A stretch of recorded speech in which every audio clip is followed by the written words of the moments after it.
त्यांनी दिंडी काढली होती पायी सोयाबीनला भाव मिळावा. आता त्यांची भूमिका बदलली असं ते वाटतं. आता मलेशिया, अमेरिका त्याच्यातलं तंत्रज्ञान आणि तिथली व्यवस्था सांगतोय. लहानसा प्रश्न आहे. मी पाशा पटेलांना लहान प्रश्न विचारतो का तुम्ही जे भाव शिफारस केली, ज्या भावाची, मग कापूस असेल, तूर असेल, सोयाबीन असेल, अधिक काय आमचे धान्य असेल, त्या भावाच्या शिफारसीनुसार केंद्र सरकार भाव का देत नाही याचं चिंतन मंथन झालं पाहिजे. याच्यासाठी लढलो पाहिजे. मग तुम्हाला आम्ही राज्य कृषी मूल्य आयोगाचा अध्यक्ष केल्यानंतर तुम्ही यासाठी प्रयत्न न करता तुम्ही त्याच्या उत्पादनात तिथं अमेरिकेत सोयाबीन हे 4 वर्षाचं पीक आहे, ते 5 वर्षाचं पीक आहे असं सांगून टळवाटळी करता.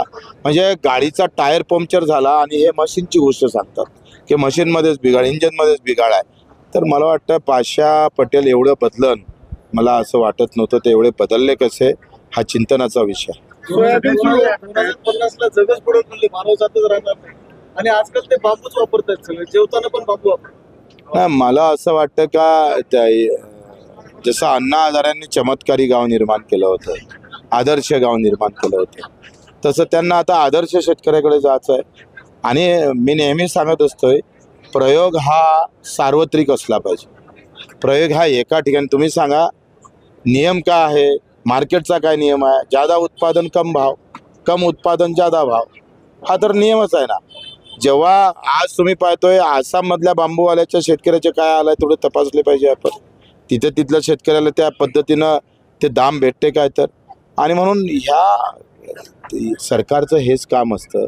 सरकारने अण्णा हजारेंचं गाव एवढं फेमस केलं का बाकीचे सरपंच आणि गावातले लोक नालायक आहे.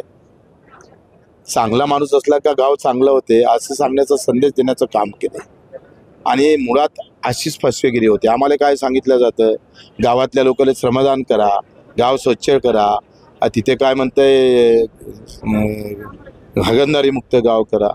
मला एक सांगा, श्रमदान करण्याचा मंत्र गावाला द्यायला पाहिजे का मंत्रालयात बसणाऱ्या लोकांना द्यायला पाहिजे? आमचा शेतकरी रोज श्रम करतो हो. श्रम केल्याशिवाय त्याचं जगणंच कठीण आहे. आणि त्याला सांगताय तुम्ही श्रमदान करायला.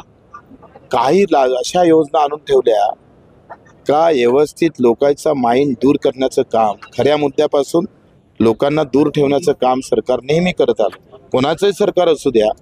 मुळात आम्ही पाहतोय का हा व्यवस्थित षडयंत्र आहे.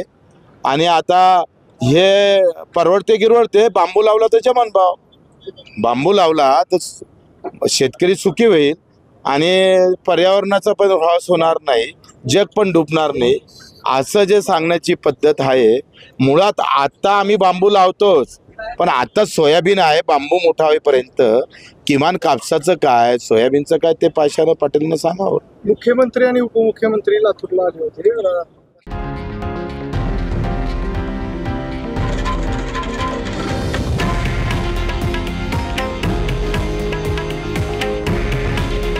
हे आहे देशातील नंबर 1 न्यूज नेटवर्क आणि आपण पाहत आहात TV9 मराठी.